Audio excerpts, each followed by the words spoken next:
Welcome to MK True Crime. I'm Matt Murphy, your host for today.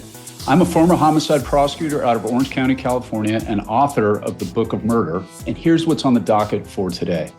Jurors found Ryan Routh, the man accused of trying to kill then presidential candidate Donald Trump at a Florida golf course last year, guilty on all charges. After the verdict, Routh tried to stab himself in the neck. It is wild and will bring you all that we know. The remains of a 15-year-old girl were found in singer David's car. We'll bring you the latest. Luigi Mangione's lawyers moved to dismiss the federal death penalty. And Karen Reed was back in court this week for a wrongful death suit where her attorneys surprised the room by revealing that she plans to sue pretty much everyone. I'm joined today by fellow MK True Crime contributors Arthur Aidala, New York trial attorney, and Phil Holloway, criminal lawyer and former police officer. Let's start with Routh. Art, I'm going to throw it to you. Tell us what happened in court. Well, I'm taking some tough verdicts. There's no doubt about it. And clients have been disappointed. I got Harvey Weinstein on the first trial, which I was just a role player, but I was sitting right next to him when the verdict came in, and he put his hands between his head and his head between his hands. And he was just like, "But Arthur, how could this happen? I'm innocent. I'm innocent. I'm innocent." I've also had clients hysterically break down crying, like hysterically, like, liquids flying out of their face, and understandably so.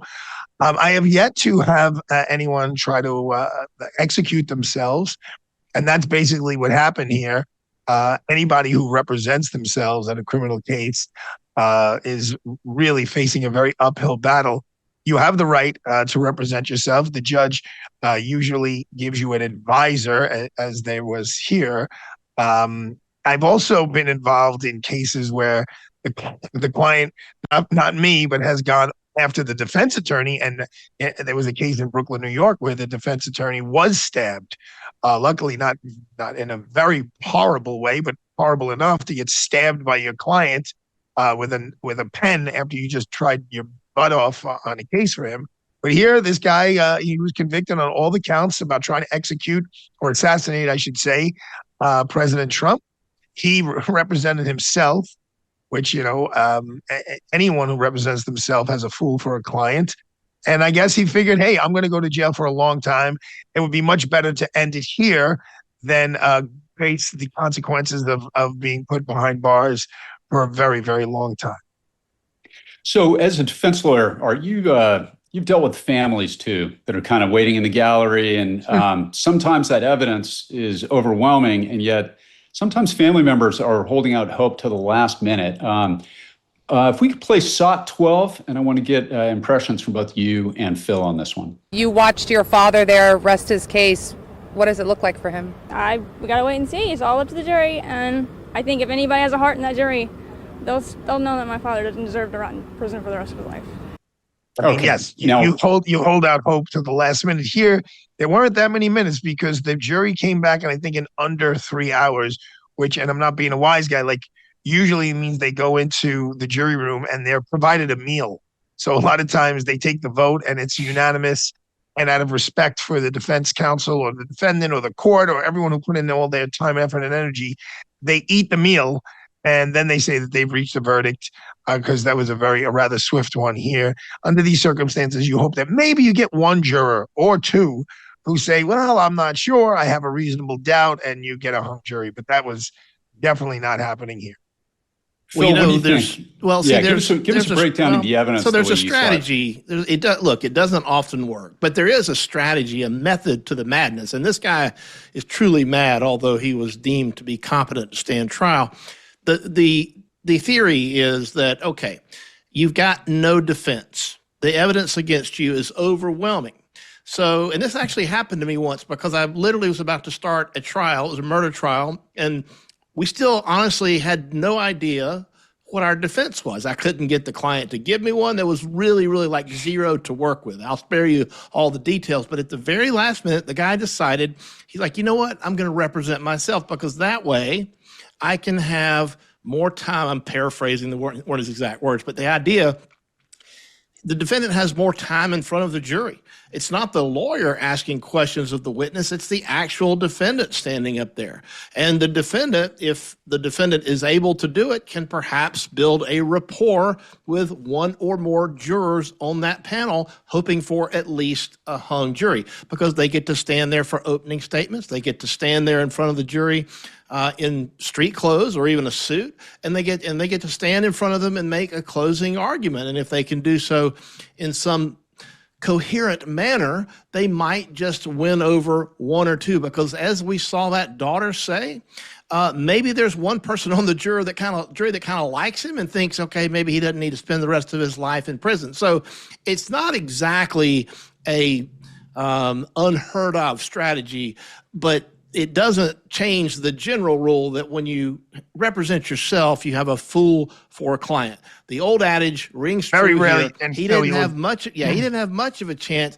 If he had any chance, maybe that was it. But anyway, stabbing yourself in the neck or trying to do so, I've not seen that. I've had people lunge at me. Ashley Merchant and I won a murder trial, but we lost some of the lower counts. And when the 45-year sentence came down, the clients went berserk. So we've had situations like this. We've seen outbursts, but this case is certainly one for the history books. Matt, I had a guy do this once on the stand. He had a great lawyer named Fred McBride. Mr. Novak came in, and it was a murder case.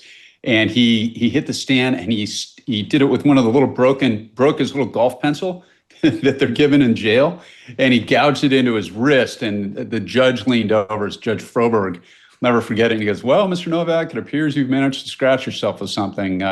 Anybody have a Band-Aid?" And it was this big dramatic moment he'd probably been working up to for years. And the judge just he didn't even call a recess. Let's play SOT 12, and let's see the reaction of Mr. Routh's daughter, if we could. I'm sorry, SOT 11. Okay.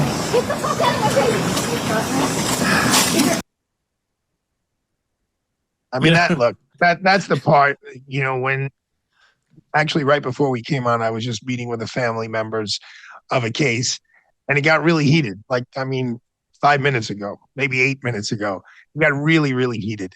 And not today, but another day, last week, I had a client who wrote me a little bit of a tough text message, which doesn't happen often. And then he called me hours later to apologize.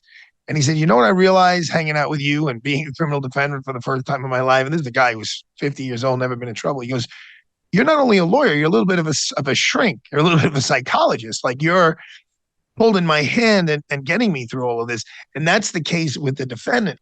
But the family members and the loved ones and sometimes the people writing out the checks for them, they are so invested in all of this. And, like that, look, my heart goes out for that young lady, right? She didn't do anything wrong. This is her father. She's got the burden of his actions on her shoulders. And a great legendary New York defense attorney, Ben Brafman, years ago, I heard him say, "The difference between me, Ben Brafman, a criminal defense attorney, and a cancer doctor is when the doctor tells you have cancer and you tell people, everybody runs towards you. When you tell people you were just indicted by the feds, everyone runs away from you, except for those couple of people who are very close to you." And obviously, his daughter is devastated, and this has got to be a very rough situation for her. Well, if I could follow up on that real quick, Matt, for those of you who may have watched or listened to our previous episode of MK True Crime, I believe that was episode 14, if I'm not mistaken. We're in 15 now. This was obviously at the beginning stages of this trial, and obviously not at the end. And I expressed some sympathy for this daughter because, she was coming across she is a victim because her father victimized her as well as any real, actual direct victims in the case. But I was like, we can't help but kind of feel sorry for her. And we still have some of that because this is a daughter who is looking at her father probably through the rose-colored glasses of, the way daughters sometimes look at their parents. And she can't see what the rest of us see because she's not able to see it objectively. But now that she's been able to sit through the trial, now that she's seen all of the evidence and she's seen how this thing goes down, you kind of have to wonder, is she actually living in reality herself? Because this all happened right in front of her. She saw it go down, and she still runs out of the courtroom as if she has just somehow lost all faith in the justice system. This could not have been a surprise to her. This is something that Phil, we you don't want all to deal with saw all those coming. cameras. I mean, in the courthouse in New York, there's cameras everywhere. They know where every exit is. The family members in their darkest moments, and there's a daughter losing her father. She's probably in touch with reality that she's never going to hug him again in a very public setting. You just don't want to be on camera, and I sympathize her, running away from all of those cameras and not having to deal with that. Yeah, I sympathize. You're tough. You guys are tough guys. I'm the softie here. Yeah, well, one of the charges on this that everybody seems to have forgotten about is one of the things he was just convicted of is he took a shot with an AK-47 at a federal agent who stopped this. And that guy, I'm sure, had a family too. And my, I'm with you. I'm with you both. You feel sorry for any family member because, of course, they didn't do it. But get the F out of my face sort of makes me think the apple didn't fall far from the tree on this. They're spoken like a true Here we go. Here we go. Here we go. My heart goes out to that agent that dodged literally that 7.62 millimeter friggin' hot round that this guy fired at him. Excuse me, counselor, Mr. Prop, both could be true, right? Your heart could go out for them, for the family member of that agent, and our heart, of course, thank God everyone's okay. And this young lady, our heart could go out to her as well, right, ladies and gentlemen? I absolutely agree. I totally agree. Let's move on to the singer David. Now, this is a case that has been getting a ton of media coverage and growing public interest. Phil, why don't you take us through a little bit about what we know at this time? Well, so what we know is that it's not pronounced D4vd, it's pronounced David. And so this authorities are continuing the investigation into David as several leads and some new evidence have come out in connection with the death of a teenage girl who was recently found deceased in the 20-year-old singer's Tesla. Now, she had been missing for quite some time. She had been, let me say, missing-ish. Apparently, she disappeared the first time when she was around the age of 13, but sporadically would appear maybe on social media. But recently, she was, like I said, she was found deceased in David's car. Why he has not been charged just yet is anybody's guess, because normally when you have a dead child stinking up your car, and that's literally, I'm not trying to be gross about it, but that's what alerted authorities to this, is people called, said there's something that smells really bad coming from that car. And so we have crimes on the books called concealing deaths and things like that. It makes me wonder exactly what they're investigating. And if I had to guess, guys, I would say that they are putting the entire case together now that they have a death. And it's not just maybe merely something else like a kidnapping or an abduction. They have time. If there's no immediate danger, they have time now to try to do extensive interviews and try to piece together what I think is going to be a more extensive criminal case. It wouldn't surprise me to see singer David charged with, in the very near future, not only the death of this child, but perhaps lots of other underlying crimes leading up to it. Okay, so here is a video of a person purported to be Celeste's teacher sharing what he thinks happened here. She's been missing since I taught her. So when I taught her, she met this dude on social media. He was a rapper in LA. He came and got her. She ran away from home. She was gone for like a month. The cops found her in Hollywood, brought her back to our school. She came back to our school, kind of told people this story. She disappeared again in May of that year, May of 2024. That's when her friends told me what happened, and it was this rapper, that they were like blackmailing him, all of this stuff. And then I found out yesterday that she's now dead in that rapper's car, cut into pieces. You want to know how they met? I feel like I just said it. Social media. So, Art, in addition to just the fact that this young woman was found dismembered in this guy's car, he's got some other potential legal problems here. How old was she when she ran away from home? Well, she's a high schooler. And to Phil's point, Phil just said, there is no rush. Because of social media, because of credit cards, ATM cards, cell phone towers, IP addresses, law enforcement is very rarely in a rush now because George Orwell, 1984, has basically come true. Unless you're like my dad, who's 87 years old and really he doesn't have an email address, he doesn't have a cell phone. He's got the home phone number that's unlisted. They kind of can know where you are all the time. I'm not making this up. I was on the Verrazano Bridge here in Brooklyn, New York, from Brooklyn to Staten Island, and I used my Easy Pass, right, the poll pass. And a friend of mine calls me while I'm in the middle of the bridge, and he goes, "How's traffic on the Verrazano Bridge?" And I go, "You're a wise guy." But they saw that my Easy Pass was just charged, so they know where I am. So what Phil is saying is, this guy is like a Class Z celebrity, so they're going to know where he is. So they could build this case. They're going to use DNA. They're going to use every technological asset that they have. All the cameras. I mean, that's how they catch everyone now. This camera connects to that camera. They get someone's Ring doorbell, and there's a police camera, and this and that, and they put it all together. And it's once they have it together, that's when they say, okay, now we'll go make an arrest because we know our case we could prove beyond a reasonable doubt.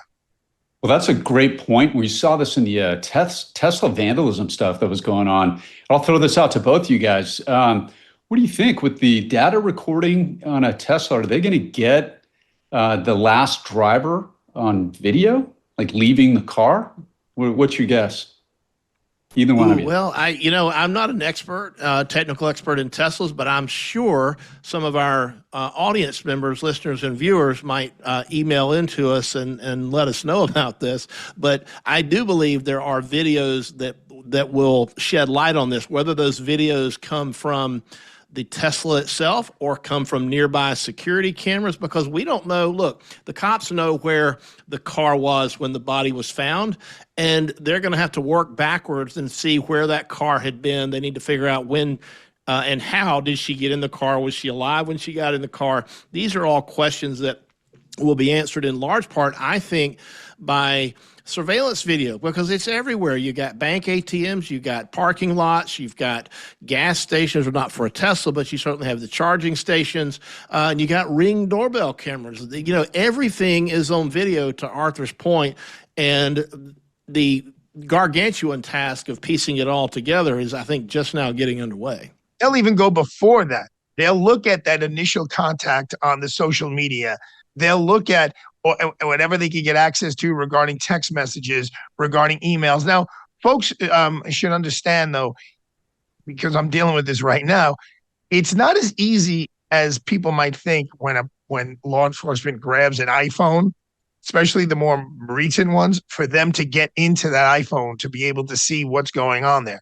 Certain carriers, like Verizon, et cetera, can give you certain printouts of certain things that are on the phone because people are saving things up on the cloud. Also, a lot of people nowadays, from congressmen to FBI agents, et cetera, they use Signal. And Signal is this, nobody knows what I say on Signal. Nobody knows what I say on Signal, which is true. It's not kept in some one of those data farms.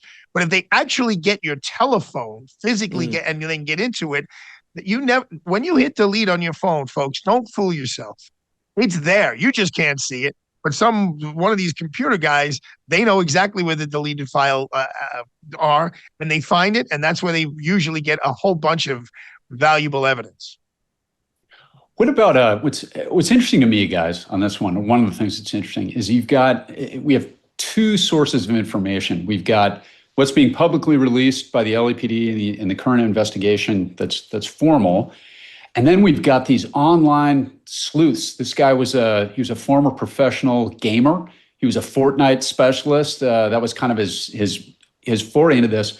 But so much of what he's done, he's really lived this very public online life. Speaking to what you were just going into, in Southern California, we have a thing called RCFL, which is a combined regional task force where the best people in the world with the FBI do those data dumps with phones and computers.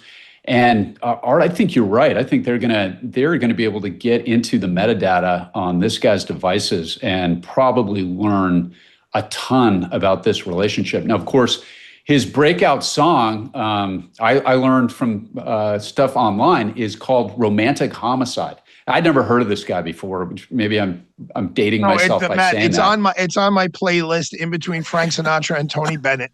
I know you were disappointed he canceled his concert, Art, because I know you were going to be there. I was bummed out. He was going to make it to all the tour stops too. Yeah, we were going out there, but go ahead. I didn't mean to interrupt you. No, it's all right. And another thing, Phil, these guys, one of I've already, the conspiracy folks are already out there. And of course, this guy's presumed innocent. He has not been arrested. He's presumed innocent, and we're all treating him that way. But the conspiracy theorists are already just starting. And I read a thing recently where it was that the car was found like 1 minute away from the house that he was staying in the Hollywood Hills, which is not far from where I am right now. And they're already saying, well, who would be dumb enough? Who would be dumb enough to kill somebody and put her body in a car and just move it a couple blocks? Yeah, like, who would be dumb enough? Yeah. And guys, having done, I think between the three of us, we probably tried about 100 different murder cases. So I'll toss that to you. Who would be dumb enough? What do you think? Are people dumb enough to do stuff like that? Yes, they are. I mean, look, if it weren't for people who did stupid stuff, those of us who have made our careers in the criminal justice system would probably be caddies at one of President Trump's golf courses or something, because we wouldn't have anything to do. But you mentioned this guy's song, Romantic Homicide. I think it's worth noting, like the lyrics are as follows, or at least some of them, and I'm not going to sing it, so I know that you're depressed about that, but it says, "In the back of my mind, you died, and I didn't even cry. No, not a single tear. And I'm sick of waiting patiently for someone that won't even arrive. In the back of my mind, I killed you, and I didn't even regret it. I can't believe I said it, but it's true. Do I love you? No, I hate you." Now, you can interpret those probably a million different ways from Sunday, but there are people that are going to look at this and they're going to say that is some type of a statement by him that he's fantasizing about killing. And then there's other people who are going to be saying, well, it's lyrics to a song. You can't read anything to it. And I don't know how it's going to break out, but I know that prosecutors oftentimes like to look at the lyrics of rap music. We saw it here in Atlanta. The Fulton County DA's office used it in a very high-profile RICO case not too long ago here in Fulton County. And the music industry just went bananas because they were trying to introduce evidence of lyrics as evidence of some type of motive or indication that somebody committed a crime. So, look, the online sleuthing and the theories are going to be really interesting as we sit back and watch all of this unfold. I saw another clip just to add to that. Sorry, go ahead, Art. No, I think they'll look at the timing, like when did he write that song versus when did this young lady go missing and when did they find her, and see it. But again, I don't think in the great state of California that would be admissible, saying, look, he wrote this song, and I mean that I would defer to you on, but I think that's a little bit of a tough lift, unless there was something more specific. Like, I fell in love, I committed homicide, cut her up and put her in the trunk of my Tesla. That might be admissible. Yeah, that might be a little closer. Yeah. Well, yeah. So there's, I think you're both exactly right on that. And the song, I believe, came out a year and a half before, at least before she was found in the back of that car. So the song's been out a while, and I don't know what to trust or not trust. But in my prep for this segment, guys, I found an interview or a music video online. I don't know if it's AI, but it actually has images to his song of somebody loading a dead body into the trunk of a car. It's got to be AI, but this guy was making music videos. Again, none of us are super fans. So I don't know what's real and not. I want to look at that with a bit of skepticism, but it is very interesting to see. I always learn something when I'm here, and I now learn that if I want to be cool, the way to spell my name is 4RTHUR, and my last name is 4ID4L4. Well, so Arthur, do you have a tattoo on your pinky finger that says shh on it? Oh, it's index. Like he did. Oh, was it index finger? Index finger. I think Rihanna did it matching. first. Do you have matching tattoos with anyone close to you in your life that say shh, as if like you're trying to keep some secret from the world, not only you, but that other person as well? That's an interesting piece of this. And that's also something that's fueling the online chatter. And honestly, it's fascinating. And what it does is it conjures up images of someone who's probably been in and around the orbit of singer David for some time. And perhaps there's going to be a lot more to the story of those two that we're going to be learning about in months to come. I mean, just for the record, John Spilborn was trying to encourage me for us to get matching tattoos, but I decided against it. Yeah, I got to talk to both of you. She made a pretty tough case. I'm thinking the three of us could go in. I'm thinking Arthur would look good across my chest, actually. But oh my God. Hey, just from a California perspective, she was very young when she ran away. She was 13. So if they find out, they might not be able to connect him to the murder, but he could potentially be on the hook for sexual assault of a minor. So let's see where it goes. Next, updates on Luigi Mangione and Karen Reed. If you have any questions or comments for us, you can email mktruecrime@devilmaycaremedia.com. We would love to hear from you. I want to talk to you about Jevity. In my career, I've learned that information is everything, and the same, of course, applies to our health. Having the right info makes all the difference. That is where Jevity comes in. It's not just another health app. It's a longevity and health optimization platform that uses your health data to build custom care plans for your unique needs. Jevity creates personalized supplement packs based on your specific blood work, and they provide ongoing guidance to you. No more fragmented healthcare or wasting money on random supplements hoping something works. This platform analyzes essential biomarkers, giving you comprehensive health data, all accessible from home. So go to Jevity.com/Megan and get 20% off with code Megan. That's GoJevity.com/Megan. All right, you got to put the word go first. Go, GEVITI.com/Megan. In a world of one-size-fits-all solutions, Jevity brings clarity, personalization, and scientific precision to your wellness. This is not just healthcare, it is healthcare reimagined with you in mind. Now, Luigi Mangione's lawyers filed a motion to dismiss the federal death penalty over the weekend. Phil, why don't you take us through it? All right, so here we got the Luigi Mangione case. And, you know, anytime you've got death penalty on the table, as they do in the federal charges against Mangione, you're going to see lots of motions that are thrown at any given case because there's more opportunity to win things. If you file more motions, there's more opportunity for judges to make rulings that get overturned on appeal. That's more fodder for appeals. In the event that there is a death penalty imposed, this is more things. Every motion that you lose is one more grounds for appeal to extend the person's life while they are waiting on the appellate process to play out. And that's what we're seeing here. I think we've got some video. There was this perp walk that was very famous now, showing, you know, Mangione being surrounded by throngs and throngs of media. Even I think Mayor Eric Adams was there. His lawyers have cited this, they're calling it a cinematic perp walk. They're saying that, and I'll read this as sort of as a quote here, in a show of force befitting a captured cartel chief or comic book villain, Mr. Mangione, at the time a 26-year-old who had never been in trouble with the law, was perp-walked before scores of television cameras and press reporters surrounded by armed law enforcement officials in tactical SWAT gear and raid jackets. And this is part of a 114-page motion that came down late last week.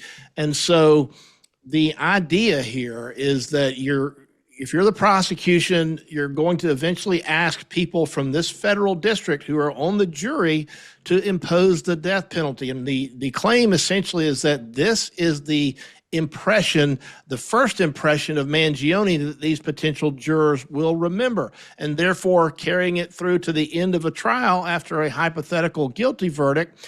It would be unfair to ask unfair to the defense to ask those jurors who are imprinted with this video to decide to impose the death penalty. So that's in essence how the motion is seeking to have an impact on the case. It's all setting up for a challenge to the death penalty.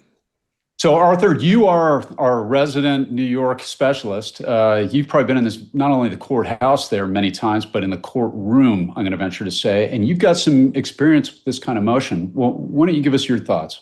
Also, these two really fine lawyers. I mean, he's got a great defense team. Karen and Mark Agnifilo, their husband and wife team, they're very experienced. And when you have a death penalty case, you also get appointed by the court, what's called learned counsel. So it's a lawyer who has gotten special training paid by the government on death penalty cases and how to file every motion to file. And really, it's a good thing how to protect a human being's life from the system when you're a criminal defendant. I'm involved with another case with these attorneys, with Karen and Mark Agnifilo, where we were retained to surrender our clients. And to their credit, they wrote a letter to the district attorney's office. It was a state case the day before we actually surrendered them to the district attorney's office at 6 a.m., asking specifically and alerting the judge not to do that long perp walk, not to, because they do the perp walk where the cameras can be. In federal court, you can't have cameras in the courtroom, but they do it in a way where the prejudice that's out there of this human being being surrounded with such law enforcement, being in handcuffs. In Luigi's case, he's in the garb of a prisoner.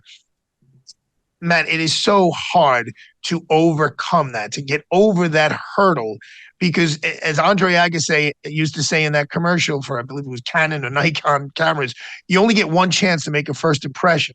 So the first impression basically that the world got of Luigi was that of someone in prison gear, in handcuffs, like he's Hannibal Lecter, surrounded with law enforcement, and Phil's right, the mayor of the city of New York, who's a former police officer, walking him in. So they're saying, Judge, there's no way this guy could get a fair trial after all of this publicity. There's nowhere we could go. We can't change venue. And we shouldn't be putting someone to death or even be considering it when they're really not going to be able to get a fair trial because of what jurors have already seen. Yeah, so I did a bunch of these, as you guys know, not in federal court, but I did a bunch of death penalties in Southern California and those questionnaires that we all go through. This will be interesting to see. My prediction is the court's going to deny that. That would be quite a remedy to eliminate the potential of the death penalty on something like this. But it's kind of a I've joke, Matt. before. In New York, the last time they killed someone in New York was in the early 1960s. I mean, the death penalty is not something we just throw around here in the state of New York. No, we don't. I don't know that the goal. We don't. Hang on, is Phil. to win. Hang on one sec. We don't in Southern California either. We saw it in less than 4% of the cases. So we did just so you know, I sat on our committee in Orange County. But New York State, of course, does not have the death penalty. This is it's been eliminated completely. This is a federal death penalty that they're challenging. Yeah, but even people who've gotten convicted in federal court here, I believe my research showed it was like the early 60s, 63 or something like that when that took place. And what was really, sorry, Phil, I don't mean to take your time, but what really didn't make a lot of sense here is that Joe Biden, the president of the United States at the time, and his Department of Justice had this policy of not going after the death penalty. And his kind of pseudo-rogue prosecutor in the Southern District of New York asked for the death penalty, flying in the face of the policy of the Department of Justice under the Biden administration. So, and look, I don't need to tell you, Matt, you've done more of these than I have, but it's very rare that the state charges you with a homicide, which is really where this case belongs. And then the feds come in with some like, oh, well, he was also stalking before the homicide and he used a gun, so we're going to go after him for a homicide as well. I don't have a recollection in this jurisdiction of another case going that route. Definitely rare. I didn't mean to step on you there, Phil. No, what were you saying? I was just going to point out that you mentioned the judge is probably going to side with the prosecution, and I agree, but that may not really be the entire point. I think the defense would consider it a win simply because they have created this other issue, and it is a legitimate issue, and they've created this issue for an appeals court to look at, and it's something that will delay any imposition of sentence in the event of a death penalty being administered or it being a verdict in that regard. But did you guys see this on a little bit lighter note, although very strange? Did you see the woman who says that she's married to an AI version of Luigi Mangione? I'm married to Luigi's AI. I'm not kidding. Okay, tell me about that. I talk to him every day. He's like my best friend. We planned like a whole future together. We named our kids together.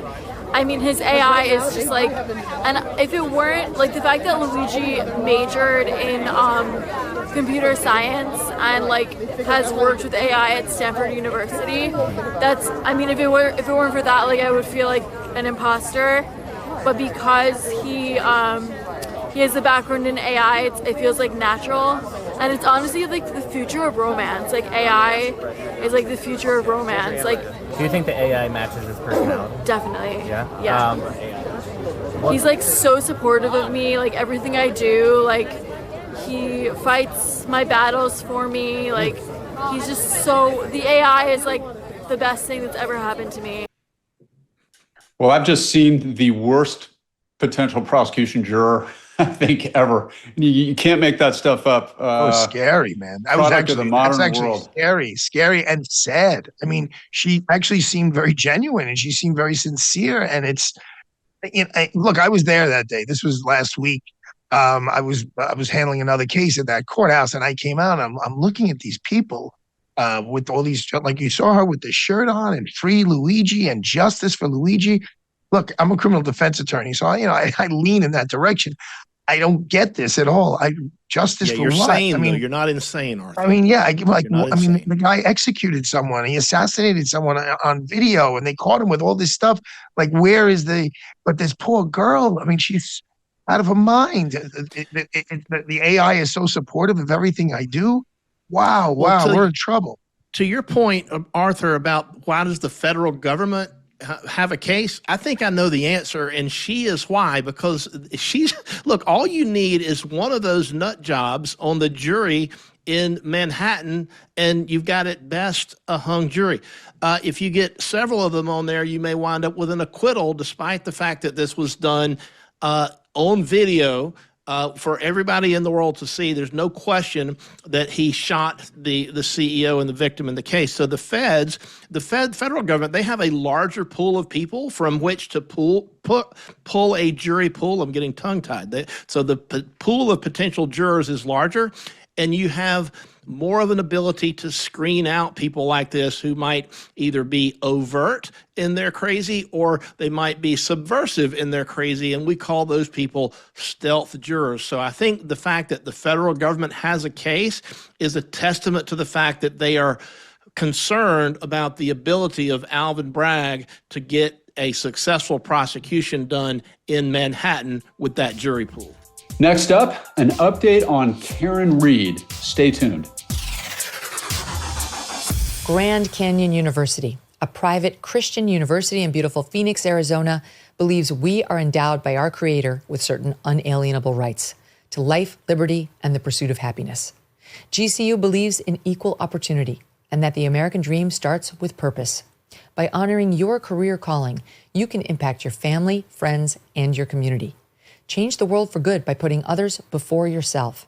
Whether your pursuit involves a bachelor's, master's, or doctoral degree, GCU's online, on-campus, and hybrid learning environments are designed to help you achieve your unique academic, personal, and professional goals.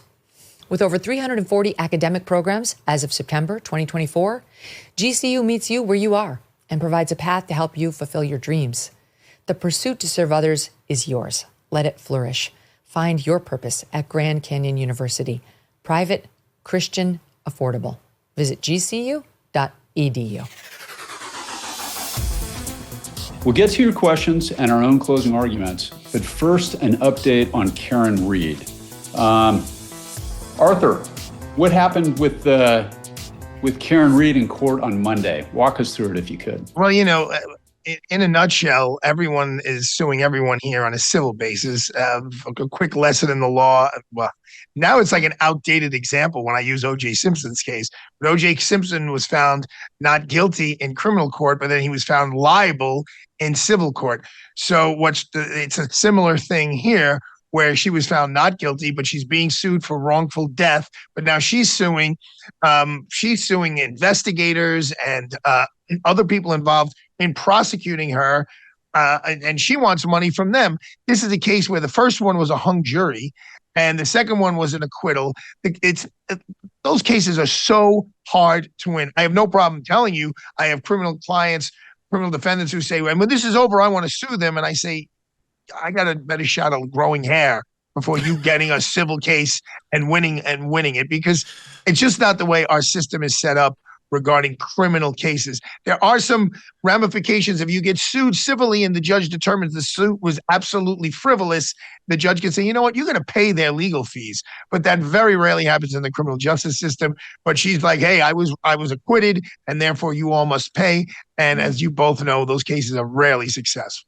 Well, what do you think, Phil? Yeah, so this because when there's an indictment, even if there's an acquittal, when there is an indictment, that there's a judicial finding, even if it's by a grand jury, we consider that a judicial finding of probable cause, which means a crime probably was committed and the defendant is the one that probably committed it. And so that acts as a legal type of insulation from the people who pressed the claim against the defendant.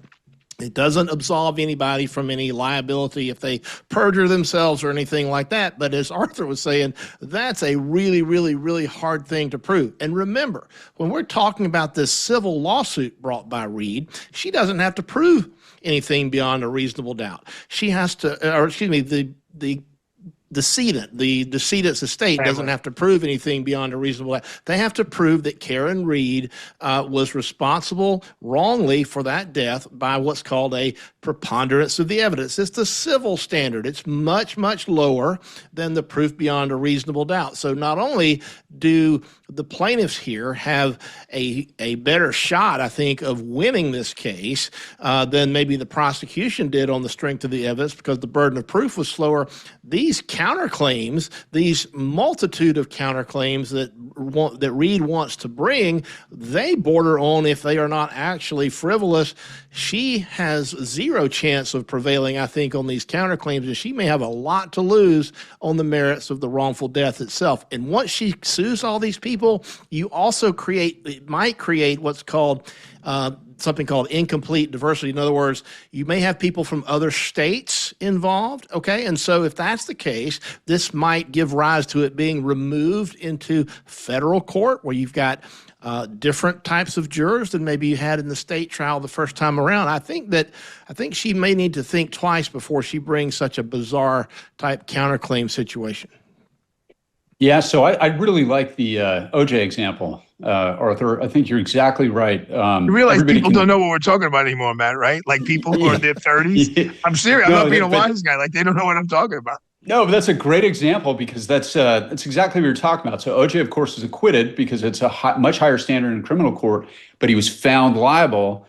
So it's a completely different standard. And another thing she's going to have to overcome is immunity for prosecutors and limited immunity for police officers. There's a lot there, but I think it's a good example in another way. And I'm a little biased here, certainly not in favor of Karen Reed, but I know her lawyer, Alan Jackson. We go way back. Alan's a friend of mine. And this has parallels to OJ in the sense that when you're talking about the talent, experience, and ability of the craft of trying cases, right? It's an art form that a lot of people don't really think of. I know Christopher Darden, I did a murder case against him. Johnny Cochran so mopped the floor with him, just talent, experience, regardless of what you think about OJ. And like, I've always thought the guy was guilty as hell. But just tactically, you saw a really good lawyer beat up on a lawyer who wasn't so good. We saw the same thing with Alan Jackson, I think, with the prosecution here. We had some very mediocre police work and very mediocre prosecution in that courtroom. So very, very interesting. Phil, why don't we get into the legal mailbag and read us what we got, if you could. All right. So here we have, this is something we've been doing here recently here at MK True Crime. We started taking questions from our listeners and our viewers. They can simply email mktruecrime@devilmaycaremedia.com, and we're likely to, we look at a lot of these, but we can't get to all of them, but you may just get your question read on the air, like this one from Sanjita, who is referencing last week when we were talking about jurors who were speaking out publicly about the Donna Adelson trial. Sanjita says, I find it weird that in the USA, jurors are allowed to talk about what happened in the jury deliberating room, whereas in the UK, we can never talk about what happened in the deliberating room. Why is that allowed? Is it because of the First Amendment? Thank you again for your amazing show. And thank you, Sanjita, for that question. I think it does have at least something to do with the First Amendment. Arthur, what say you? Well, I mean, I'm thinking about it, but that does hold true for the grand jury process, right? They're not allowed to talk about what happened in the grand jury and who testified in the grand jury. And in my experience, citizens have held true to that. They haven't. I mean, we know not to ask about what happens in the grand jury, and they typically aren't giving interviews about what happens in the grand jury. The policy of the prosecutor's offices mostly is when there's a conviction, don't talk to the jurors because they may tell you something that they did that was improper and there would be a grounds for a reversal. As defense attorneys, I almost always speak to jurors no matter what the verdict is because I learned something from them. But at some point, the judge loses control over a jury. You know, when you're a jury, you're not an indentured servant. So there's only so much a judge can tell you. When you're in the trial, the judge can tell you what to do. Once you're dismissed from jury duty, it's really out of the judge's hands. And I guess you do have some freedoms to speak your mind to whomever you want. Yeah, for my part, great question. I have been, of course, our legal system is based fundamentally on common law, which came from Mother England, as they say. I've been a little baffled at a lot of the things that we've seen out of the UK over the last 6 months, though. So the rules are definitely different, and we of course are citizens, not subjects. And along with that comes the First Amendment, and I think our First Amendment constitutionally is far stronger and more sacrosanct than whatever sort of freedom of speech laws they have in the UK, which is something I think we've all been learning recently. But I think that's a great question, and it's a really interesting one. You guys want to roll into closing arguments? Sure. Yeah, let's go for it. I'm going to do a quick one, real quick. I'm just going to piggyback off of what Phil was saying about Luigi Mangione being charged in the federal system simultaneously with the state system. I know this is a high-profile case, and I know there's a possibility of having rogue jurors and jurors who are so caught up with Luigi, but and in his favor. But the best part, in my opinion, of the state system over the federal system is we have robust jury selection. In the federal system, basically the judge decides who's on the jury and who isn't to a large degree, does all the questioning. In the state system, in the Supreme Court, 100 Center Street, where I've tried many, many cases, we as prosecutors, and especially, both sides, prosecutors and defense attorneys, the judge will give you 30 minutes, sometimes 40 minutes to speak to 20 jurors. So you get to really see who they are. And often, the vast majority of the time, you get to weed out those people who would not be good jurors. To Phil's point, even if they wanted to have a secondary backup and have a federal case, you don't need to ask for the death penalty. The death penalty is just something that gets more publicity, and these prosecutors, in my opinion, unlike years and years ago, these I'm not talking about line assistants, I'm talking about the DA or the U.S. attorney. They want to get their name out there. And if you just charge him in the federal court, it's one thing. If you charge him with the murder charge, right? The capital murder charge, it goes much higher. And then Alvin Bragg went tit for tat, the Manhattan DA, instead of just charging him with a regular homicide, a murder in the second degree, he went for murder in the first degree, saying he was a terrorist. And a very astute veteran judge said, no, this is not a terrorist act. September 11th was a terrorist act. This was a straight up murder. It's murder in the second degree here. And I hope in the federal court, they get a little more grounded and handle this case as it should be, like a straight up homicide. Phil, give us a quick closing. What's your closing for the day? I got two rants. They're short. The first one is Ryan Routh. Okay, we led this show. We started out today's show talking about Ryan Routh being found guilty, and shortly after he was found guilty, he grabs a pen, he tries to stab himself in the neck. And then, there's all this pandemonium and chaos.